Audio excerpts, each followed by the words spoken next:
Hello and welcome to Art Block, the show where we talk about art and how it's made. It has been quite some time since I've been able to say that, and I am excited to say that we're back. So, for those who don't know me, I am Miguel the Werewolf, your friendly neighborhood werewolf VTuber, and today we're going to be taking a look at where to start with art. So, this is a bit of a new series for Art Block and tutorials as a whole, so this is called Office Hours. It's kind of like a season 3, but doing a little bit more like a traditional kind of live lecture, the way that we would do it in university. So this is going into the deeper, more intense stuff that you might learn in art school without, having to pay $60,000 a year, because we all know that art school is expensive, so go ahead and move to our first and foremost thing, so our forward. So here's what to look forward to in this particular video. Most of what we're going to be talking about today is important stuff to know before you pick up the pen or tablet or stylus, whatever you're using. Some important mentalities when getting into artwork as a hobby and a professional, and some notes about safety when drawing, and common mistakes to be aware of and generally avoid. And today's featured art is by ChoiAila on VGen. I commissioned them, but if you ever send any fan art in, you can send to either my Blue Sky or my Discord server, and I will feature it in a future video. So, before we begin, or those watching on the YouTube side of things, the full ad-free version of this video is available on Patreon, along with the PDF of all the notes, as well as the ability to answer questions and one-on-one tutoring. So if you'd like a little bit more extensive learning, or you'd like help from me, be sure to join at patreon.com/Miguel the Werewolf. The tier information will be down in the doobie-doo. Now then, let's go ahead and get into the meat of this. First things and foremost, we're going to be starting off with a quote to remember today. Learning to draw is like learning to ice skate. It's weird, awkward at first, and you're likely to fall on your butt a few times, but once you learn how to stand, you're already halfway there. And I know it's a mouthful of a quote, but I feel like it's kind of true for any new skill that you might be picking up, whether it be cooking or gardening. You're going to feel that sense of a horse learning to stand up. So just note that when you're starting art, especially if you're brand new at it, it's going to be a little awkward, but that is okay. So first and foremost, let's talk about budgets. The thing that you need to consider before you even consider start drawing. So we're going to rip off the band-aid here. Starting any new hobby is going to cost money, but it's ultimately up to you how much you spend. You can be pretty budget-friendly when it comes to starting art. You can do it with supplies that you likely already have in your home. You can honestly start drawing for less than $10, as long as you have printer paper, a school pencil, and a pencil sharpener. That's all you really need to get started. It's not the most ideal stuff when it comes to doing illustration, especially if you're wanting to have a more extensive experience or if you want easier erasing and blending. But if you're just starting out or you're a teenager and you're interested in just going, then you likely already have what you need. Every medium will come with varying costs and kind of a different barrier to entry. So for instance, there's a lot more setup that comes to oil painting compared to, say, just regular drawing with graphite pencils. But on the note of oil painting and some other stuff that we'll be getting into, some traditional media may require protective equipment. There are certain things that contain carcinogens that you have to be careful when it comes to breathing them in or getting it on your hands or on your skin in general. And some stuff that you'll need to work in a well-ventilated area, so make sure to stick around for that. So, first and foremost, I know it might seem obvious, but the first thing you're going to do is consider choosing your medium. Are you going with pencils? Are you going with paints? Are you picking an iPad? What's your general feeling?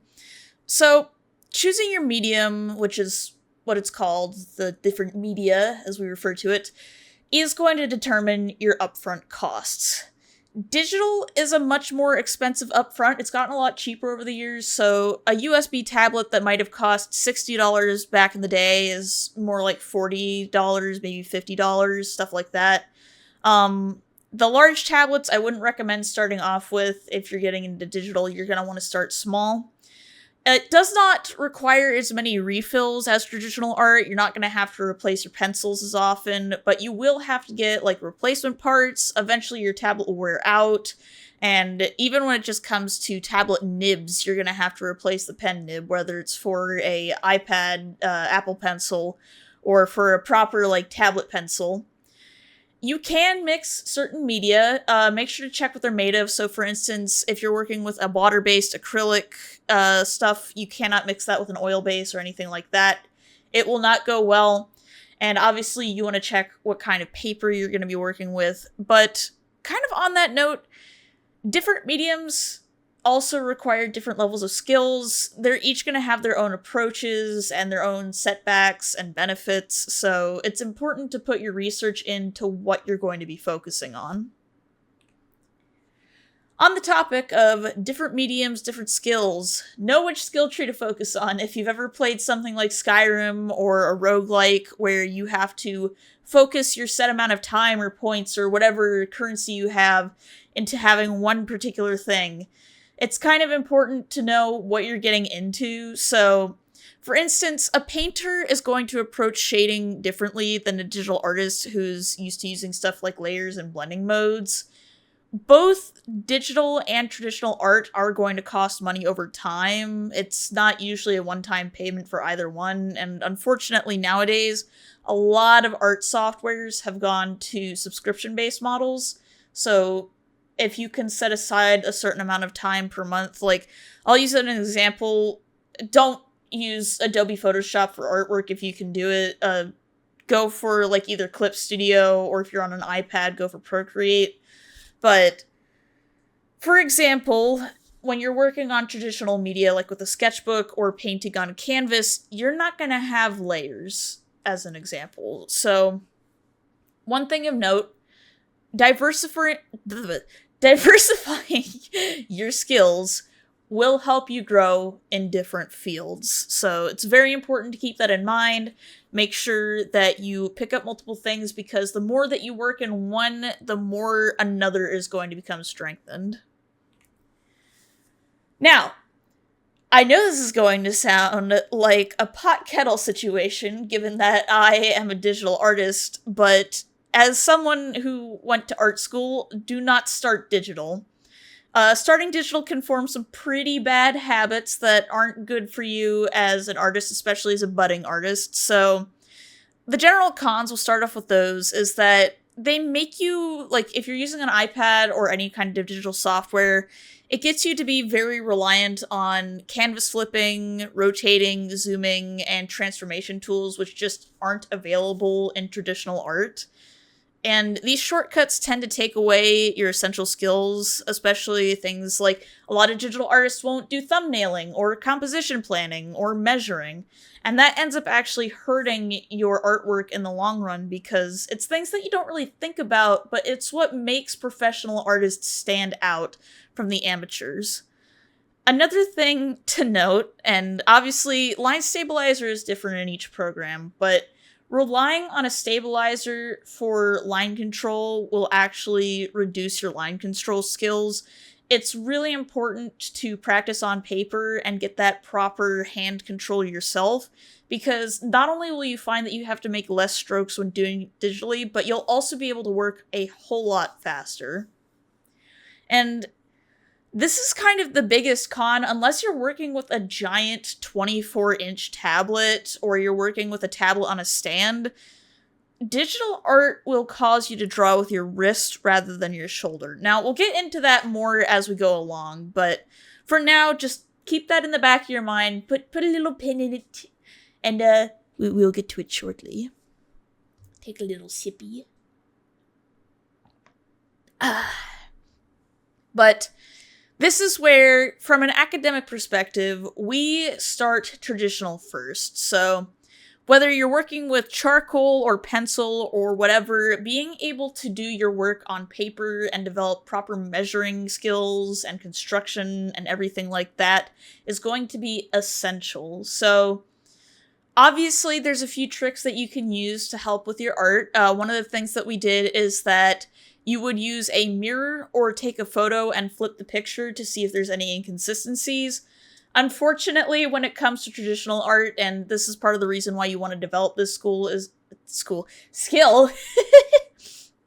is that you want to be able to recognize these issues early on or in the thumbnailing stage so that you can clean them up later. You don't have a bunch of layers that you can work with. You can't do undo when it comes to inking, so developing that sense of control and planning is essential. This is especially when it comes to learning to draw symmetry by hand. Symmetry is really hard, and it actually comes with a double-edged sword. In animation, there's actually something called twinning, where there's a little too much similarity between something, so learning how to illustrate symmetry by hand will not only help reduce your reliance on the symmetry tool, which I use symmetry tool for the sake of, like, efficiency and stuff like that, so it's not that you can't use it, but knowing how to do it ahead of time will not only make things faster, but it will also kind of, for instance, if you did not have the symmetry tool available for whatever reason, having that skill ahead of time means that you don't have to worry about it later. And a big one is that chicken scratch is one of the biggest things that tends to show up, especially in early artists, so by drawing traditionally, it will help you reduce the chicken scratch habit by practicing your line control.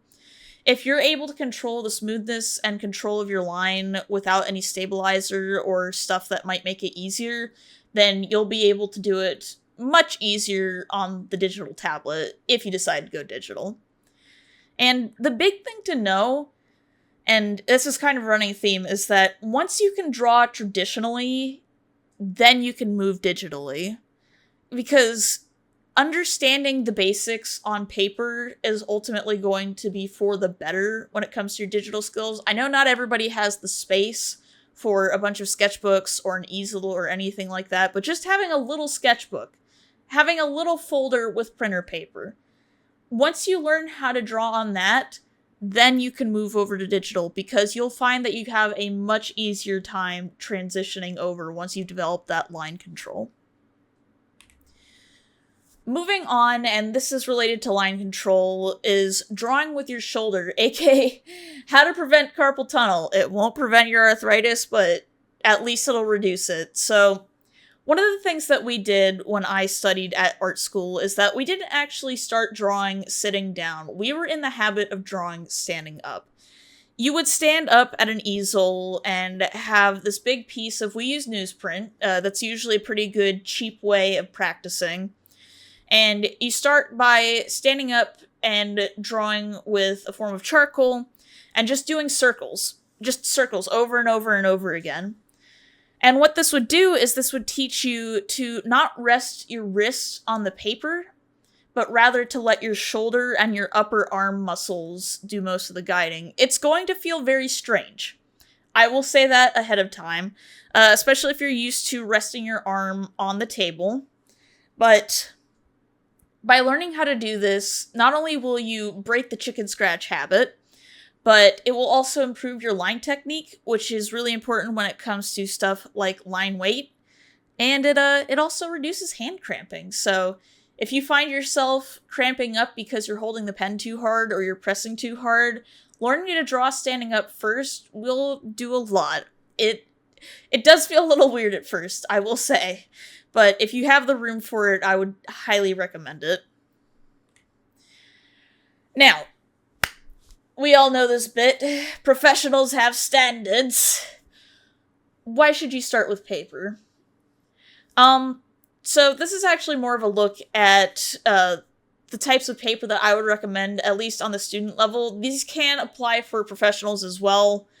Honestly speaking, unless you're working with stuff like oil paints or ceramics or something that's like highly reliant on having something where it's like the creamiest of quality, the cream of the crop, you usually can start off with like the lower grade quality stuff. But if you want a good baseline of what I like to look for to provide the best drawing experience for me, I usually go with either a Canson or Strathmore drawing or sketch paper. I usually prefer the ones that are ringed. You can obviously get a softback or a hardback sketchbook. I just prefer the rings because I can flip over pretty easily. You know, I'm an animator, so I can make multiple drawings and see kind of a two-step motion and see what I'm working with. The next one is incredibly important. Grab between an 8B or a 4B pencil, no lower than 2B. We'll be getting into that more, but you're going to want a pencil with especially soft graphite because not only will it teach you to draw lighter and it'll reduce your hand cramping, but it will also help you gain more confidence in your line control. On that note, whether you're familiar with the HB scale or not, do not grab H pencils starting out. Do not use them for your basic drawing. H pencils will lead to paper scarring, which we'll get to in just a second. But what is paper scarring? Now that we're talking about that. So the definition of paper scarring, at least the way that we were taught about it, is when you press too hard on the paper and it leaves a groove that cannot be shaded or filled easily with dry media. This is kind of the big tell between someone who knows what they're doing and handling well with their drawing materials and someone who's pressing way too hard on the paper. So why is paper scarring bad? Let's get a little bit more into that. So, first and foremost, it makes it very difficult to erase or blend or fill in with color. And especially if you're working with, like, let's say you're inking with micron pens, it will cause your micron pen to skip, which will make it, like, all jittery and it'll just make your line work look like crap. So another thing is that depending on how hard you're pressing, it'll actually leave divots on the page underneath your paper, or even worse, on your desk. Like, I had someone I was tutoring a while back who, very sweet, he pressed so hard that when he was drawing on my light box, he ended up leaving grooves in the plastic. So especially if you're working on a softwood desk or you're not drawing in a sketchbook, you need to be really careful because if you press too hard, you can actually mark the desk or surface underneath. And I don't know about you, but I would not be happy finding little scratches on my kitchen table.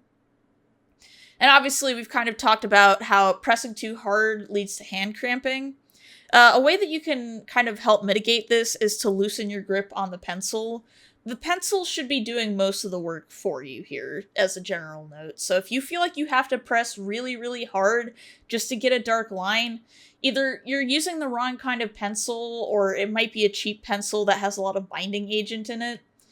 But in general, pencils are pretty inexpensive. You can get a new one for $1 at most of your craft stores, and sometimes you can even get them in bulk. And honestly, an easy way to do it is just to get a little set of pencils. They go for like $5 or $6.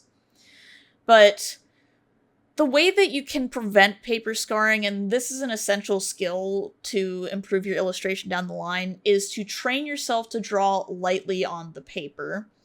Keep your motions smooth and fast. The faster that you can draw is actually very helpful because it shows confidence in your work.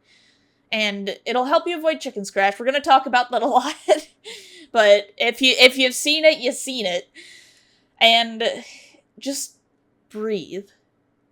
Relax and take it easy. I know it's very stressful during the drawing process because, especially for those who are starting off, it's just like, it's not looking the way that I want it to. It's not correct. It's not perfect. It doesn't have to be perfect.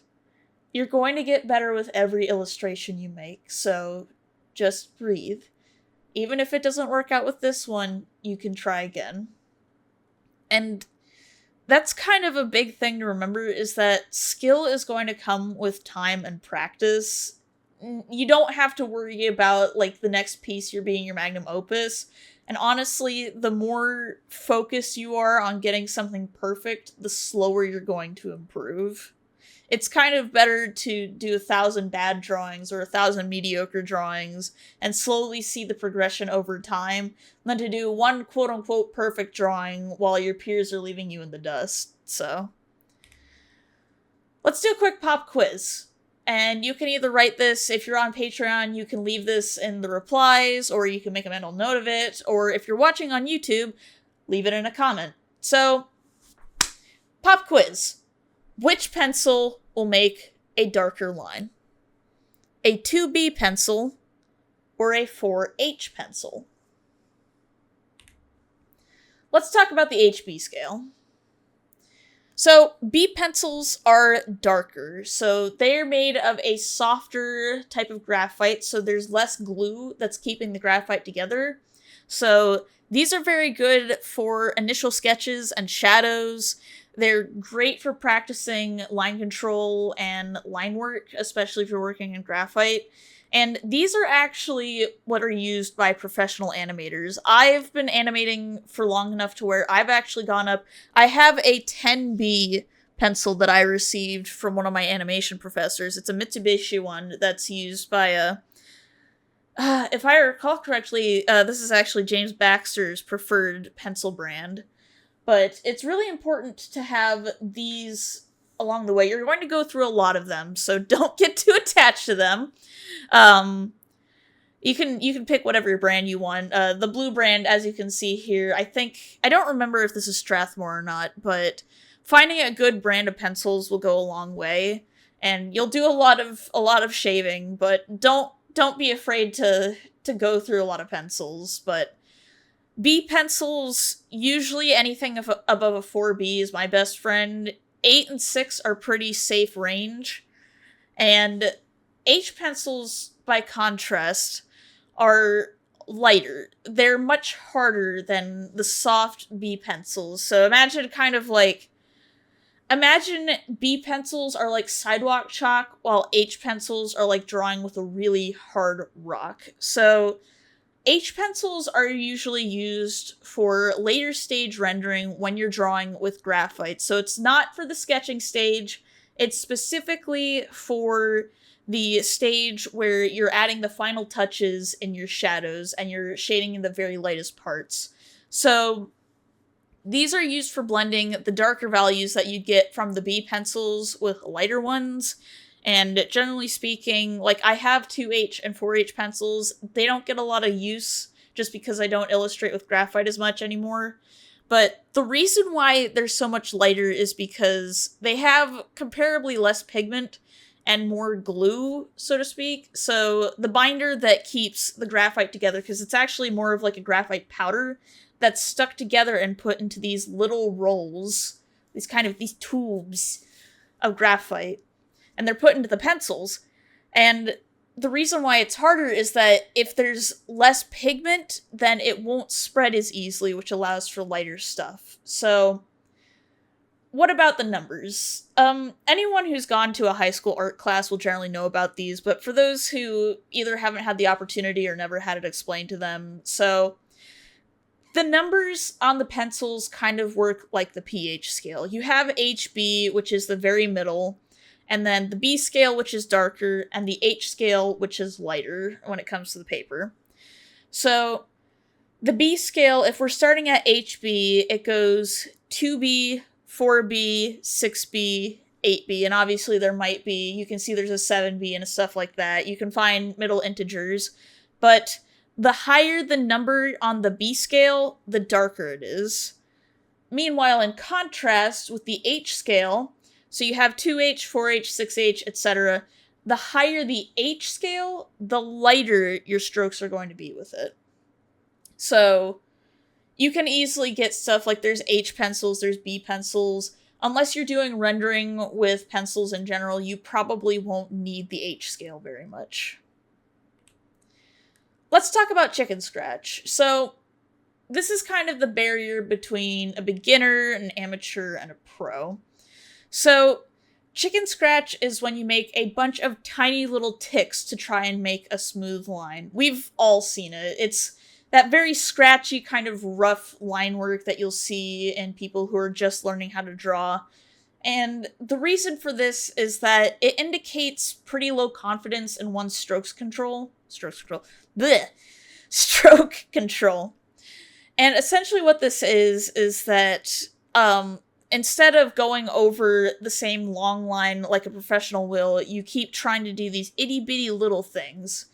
And at least from a trained eye, it tends to indicate lower skilled artists. So if you ever watch me on stream over on Twitch, you'll notice that even though I might go over a line once in order to provide more darkness, you'll notice that the lines are one swoop or one shape or something like that. An amateur beginner artist is just going to have a little tick, tick, tick, tick, tick, tick, tick, which unfortunately can be exacerbated by certain things like smaller tablets or working with pencils, but unfortunately, this can be a big cause of wrist injuries and carpal tunnel, and obviously I'd recommend stretching beforehand, but if you do a bunch of chicken scratch, I would recommend practicing doing long strokes on paper while drawing with your shoulder, as well as like doing large rotations in terms of circles. So when you manage to kind of break that habit, it's going to take a little bit of time, but once you break that habit, you will be able to essentially forego so much of the process that beginning artists end up struggling with. So make sure to get that line control in. I know I keep saying that. Someone make a counter in the comments and just like, oh, Miguel said line control like 20 million times. Alright. Let's talk about media. So, pencils and paper are kind of the starting point for a lot of artists, but where should you go after the pencil? These are some beginner-friendly media when it comes to traditional. Obviously, digital is a little bit of a different beast, but these are ones that you could usually start with pretty minimal training. They're also relatively inexpensive, but my favorite one is Vine Charcoal when it comes to monochromatic stuff. It's very soft, and you can use it with compacted charcoal. So there's actually a difference between Vine Charcoal and compacted charcoal. Vine Charcoal is very soft and is usually used in the sketching stage for large stuff. It's very easy to spread, and it will erase a lot easier than a compacted charcoal. So you'll usually be able to tell Vine Charcoal by the fact that it's very flaky. And I know that might seem weird at first, but you can just break little pieces off of it rather than using the long stick of it. And they usually come in tube shapes rather than like the boxy shapes that you'll see of charcoal. Obviously, graphite is a pretty easy go-to. It's one of the things that we end up using a lot in academia, and it's a little messy. Not as messy as charcoal, but if it's your jam and you really like working in monochrome, it's great, honestly, because it blends very well, and the eraser is less likely to get all gunky like if you're working with Vine Charcoal.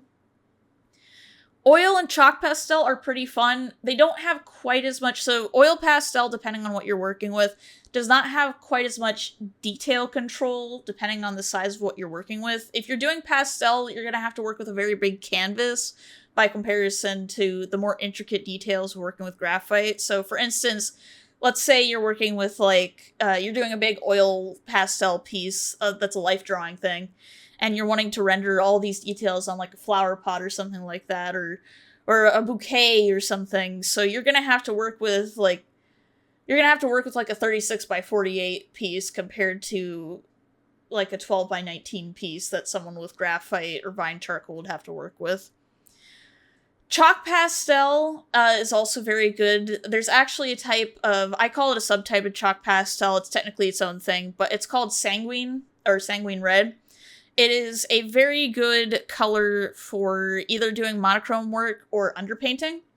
So, and when I say underpainting, not actually painting, but basically setting up the shadows underneath or glazing the canvas to unify the colors. But if you're interested in working with chalk pastel, it's honestly very nice. It helps teach you a lot about color theory and blending, because you tend to work with a lot of the essential colors underneath, which will help really make your actual hues pop. Acrylic paint is a big go-to. It's definitely good for learning subtractive color mixing, which is something I'll cover in a future video. But acrylic paint is kind of the easiest paint to go to. I would not recommend tempera paint just because a lot of tempera paint, unless you're getting like super fancy, like actually made from egg tempura, I would recommend sticking to acrylic. So acrylic itself is a plastic type paint, so it's basically, it's dye, or specifically the color powder is mixed into an acrylic binder.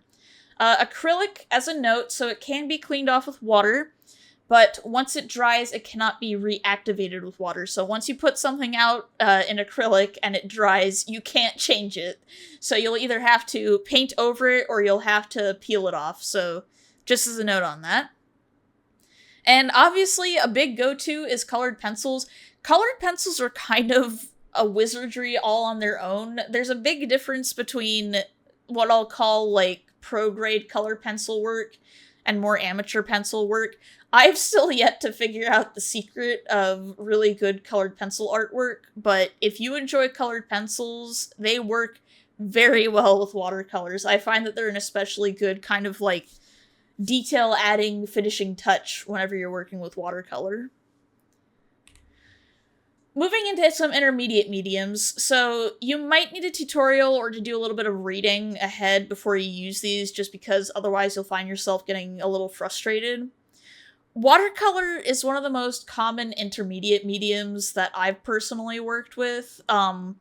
It's definitely a little bit more difficult because obviously you have the risks of the paint bleeding or your paper kind of crinkling up, so there's a little bit more prep that comes to it.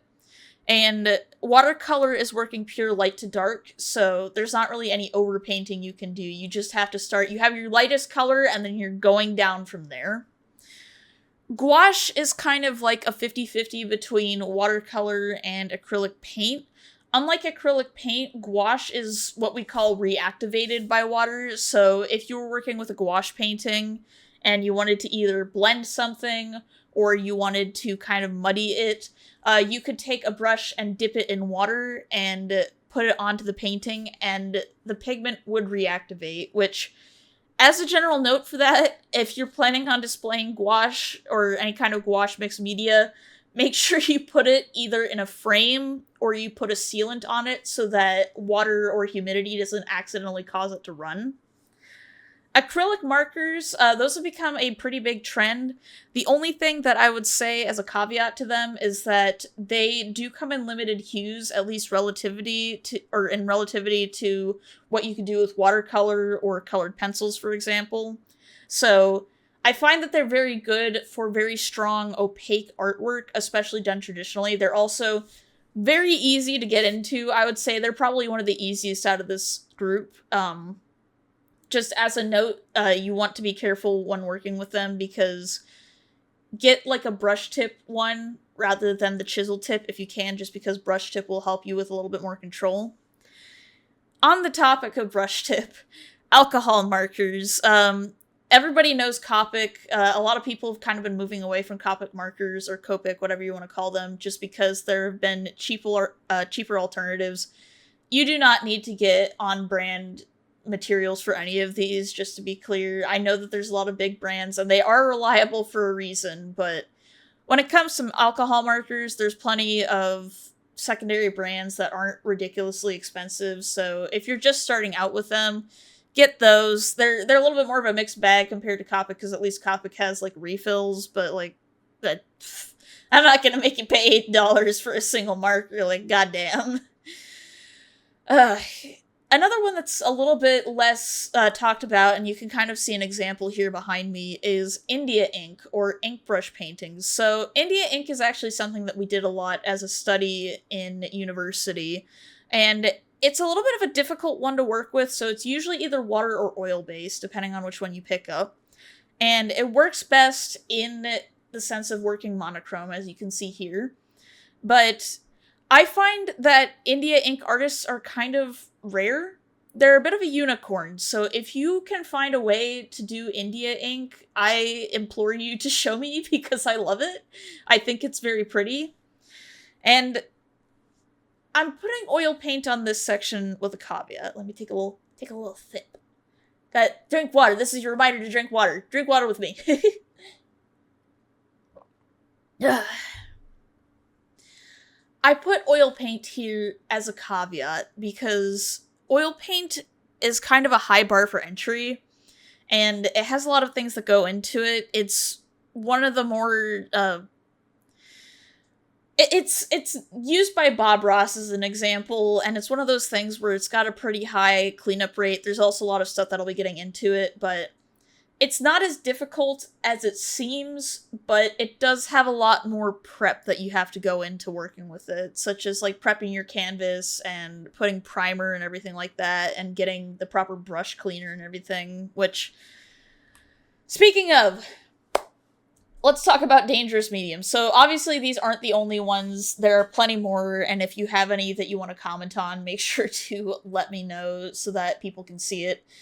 But these mediums may have toxic materials in them, also known as carcinogens, so they can be dangerous to people with extended exposure. Obviously oil paints, like, it's kind of an unspoken thing, but oil paints can be a bit of, I don't want to say a double-edged sword, but there's a cost to the beauty. You must pay for it, but not really. Don't let your health go to waste because of an art medium. But generally speaking, the paint thinner, oil paints, and brush cleaners do contain carcinogens, so they can be dangerous if ingested or inhaled. Like, this goes for a lot of art supplies. Don't go eating your art supplies, but paint thinner especially can have some fumes that can be toxic, so make sure to work in a well-ventilated area. Do not pour any oil painting material into the drain. So there's actually, in certain areas, there are laws against pouring stuff like paint thinner or cleaning your oil paint palette in the drain, and that is because it can actually taint the groundwater, or depending on where you are, it can even impact like plants and stuff like that. So when it comes to paint thinner, especially, the best way to keep it, like, if it's too gunky, like, paint thinner goes a long way if you have the right kind of thing, because all the paint will settle at the bottom. But when it gets to the point where it's finally, like, unusable, you need to take the paint thinner to a chemical disposal. So just as a heads up, if you're doing that, don't just dump it down your sink, because you will get in trouble. And another thing to note is that even though oil paint does last a long time, you want to keep your palettes sealed when they're not in use. So I actually have a palette that is more like a palette box rather than like the traditional flat palette that has a little thumb hole in it. And I use palette paper. So I put the lid on it and it keeps the paint wet for it's usually about a good week, depending on the weather. But it's really important to keep it sealed and not, like, get it around, like, especially if you have pets or anything like that. Do not do oil painting if you live with a bird or anything like that have risks to respiratory, because the paint itself, while it's not as intense as the paint thinner, can still let off fumes. And it kind of goes the same for, I know acrylic resin isn't a quote-unquote traditional art medium, but a lot of people use resin to either seal their work or as a means of displaying it or stuff like that. And the same kind of goes with oil painting. Like, you want to work with proper PE. You want to use proper PPE, which is personal protection equipment, and work in ventilated spaces, preferably an outside workshop if you can, or something similar. Resin is toxic to skin before it is cured, so especially working with AB parts resin, don't get it on your skin, use gloves. Vacuum seal machines and torches are an adults only thing, so I would not recommend doing these if you are under the age of 18. And if you are and you really want to do them, get a parent's help, just because, like, if a vacuum machine goes wrong or there's something wrong with the seal, it can pop and it can send either bits of fiberglass or plexiglass or just parts of the machine flying at you. So just a general note, don't let me scare you off, but important things to know when it comes to working with the dangers of art. Alright, another pop quiz. I want to hear from you. How often should you draw? Should you draw every day? Should you draw 2 days a week? Do you draw 1 day a month? How often? And how often do you think will help you grow? So, I want to talk a little bit of a hard truth here, because the nature of drawing and how often we actually should draw is very misconstrued. A lot of people say that in order to get better, you have to draw every day for many hours at a time. And that's just not the case. That can actually be quite unhealthy. So we're going to break this into 2 different kinds of illustration. So what we'll call academic illustration is the one on the left, which is when you basically you do studies, you do life drawing, you do figure drawing, and the stuff that is intended to improve your work. And the second one is for fun drawing. So that's when you go draw your blobos, you draw your OCs and stuff like that. So this all really comes down to the question of how far do you want to go with art? Do you want art to be your professional career, or do you want art to be kind of like your hobby that helps keep you happy? Because this is ultimately going to determine how much time you dedicate to it, and this is also determined of how much time you have to work with. A lot of working adults, including myself, don't have a lot of time for me things, as it were, so it really depends on how much you can fit into your schedule depending on your age, but let's start off with academic illustration. So, first and foremost, easy thing, do not draw every day. I know that's going to sound crazy, and if you're in art school, you may not have the time to not draw every day, but honestly speaking, if you're just teaching yourself or you're working on stuff on your own time, 1 to 3 hours minimum per week. 1 to 3 hours specifically on focused, thoughtful, studyful learning. That can be stuff like doing thumbnails in your sketchbook, it can be doing a life drawing piece, it can be doing observational studies out in public. 1 to 3 hours. And I know that might not seem like a lot, but that quality of time will take you a lot further. Obviously, if you can do more, do more. If I had my druthers, back when I was in art school, I liked to spend about 4 to 5 hours per week outside of my usual study time, just doing stuff like going to the park. But it really depends on what you have the time to do. Focus on life drawing first.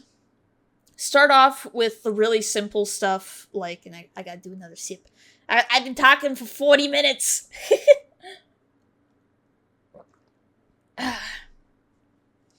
Focus on still life at first, stuff like that. Just breaking down the shapes, understanding texture, understanding how light hit things and how shadows reflect, and then move on to the more complicated stuff. It really is important to kind of start with your foundations before you start building up and going to more complicated things like animals or people.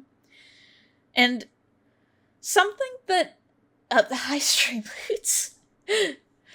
You have come to interrupt me. This is not a sponsored hour.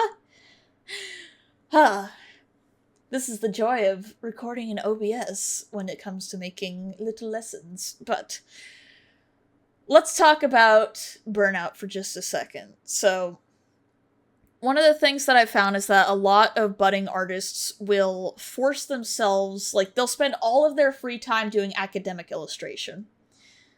That is not a healthy approach to this. You need to have a dedicated, if you're planning on doing this as, either to make money or as a career or, some level where it requires discipline, you need to have a separation between your academic time and your for fun time.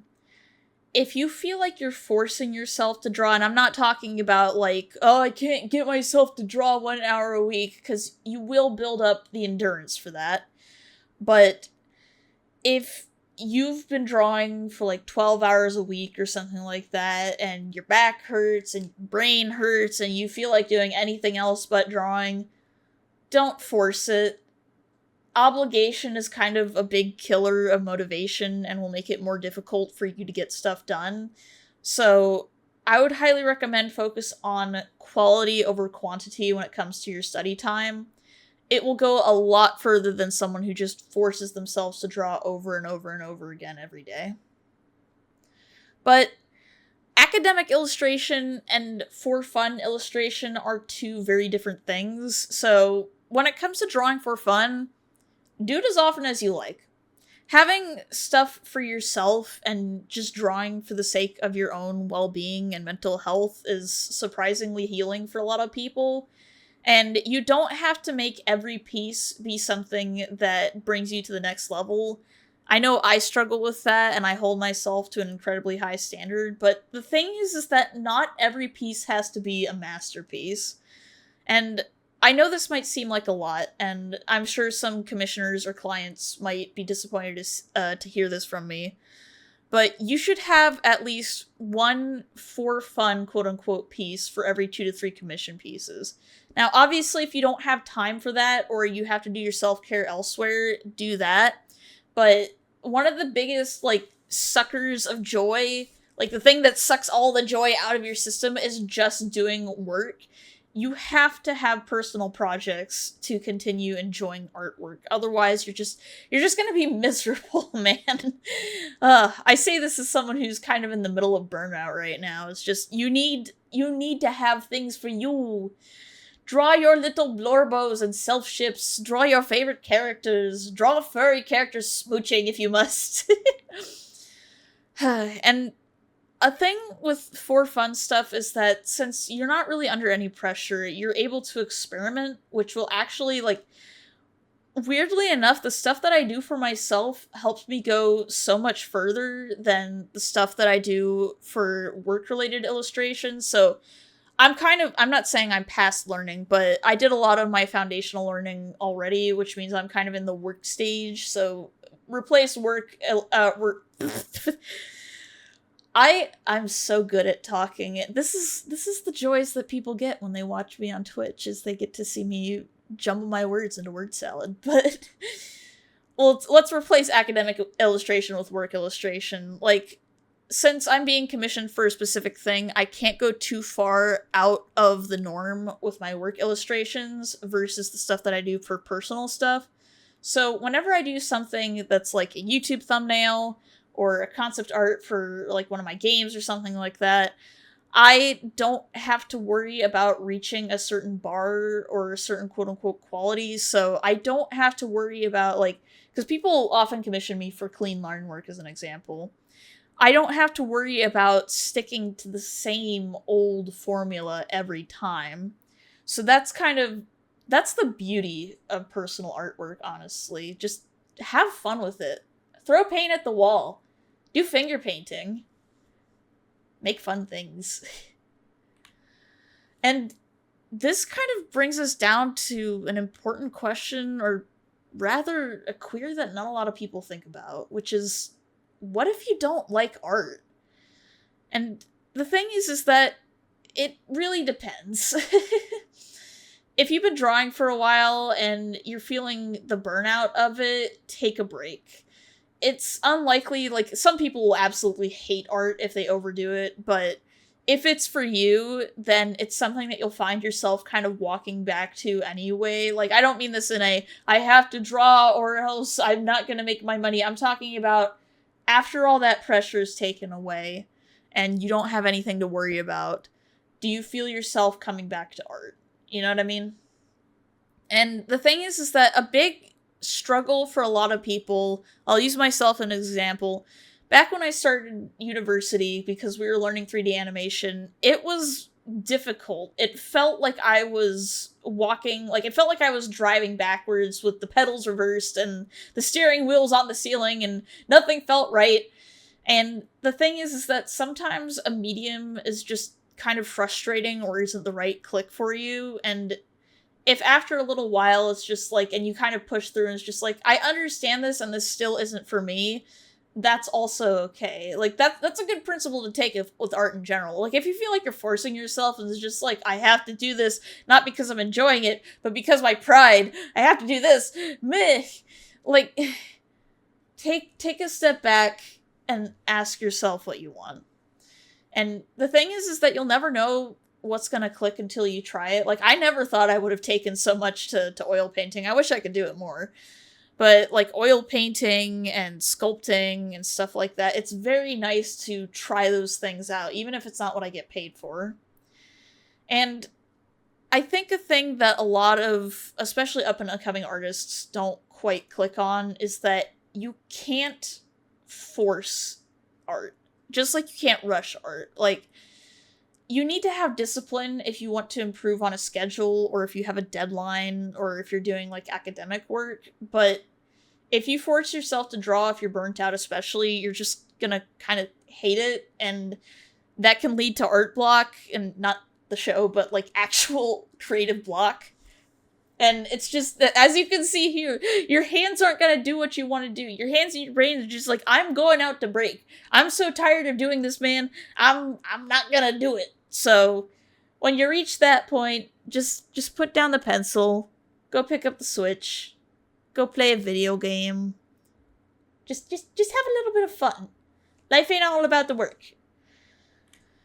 And that's actually kind of where we bring ourselves to the TLDR of today. So, general reminder, since this has been a very long lecture and it'll likely be broken up into multiple segments on YouTube, but art is going to start off as awkward. It's just like learning any new skill. And you might not find the right medium off the bat, but feel free to experiment. Like, obviously, if you're experimenting, get the cheaper stuff first. Don't go and buy $200 worth of supplies, only to find out you don't like it. And speaking of money, obviously be prepared to spend some money. Art isn't free, and that's part of the reason why it's so valuable, is the material aspect, or at least the skills and time.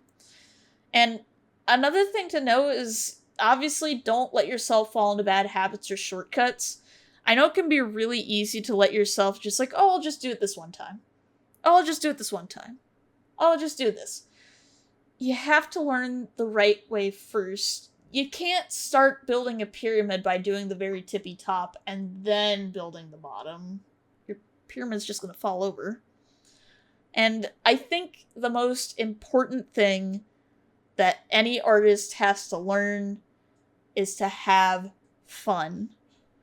Joy and the human element of creating art is what's going to make your art great, and it's what's going to make your art yours. So, just keep that in mind. If you have to take anything away from this, take that. But that's a wrap. So, obviously, a reminder for those watching on YouTube, questions and tutoring sessions can be found on my Patreon, as well as the PDF of this PowerPoint. Make sure to follow me on Twitch, Blue Sky, and Fur Affinity, and join my Discord and Telegram channel to get notified. Thank you all to my lovely patrons for supporting me. You are the ones that help me do what I do. And I hope to catch you next time on the show. Bye-bye!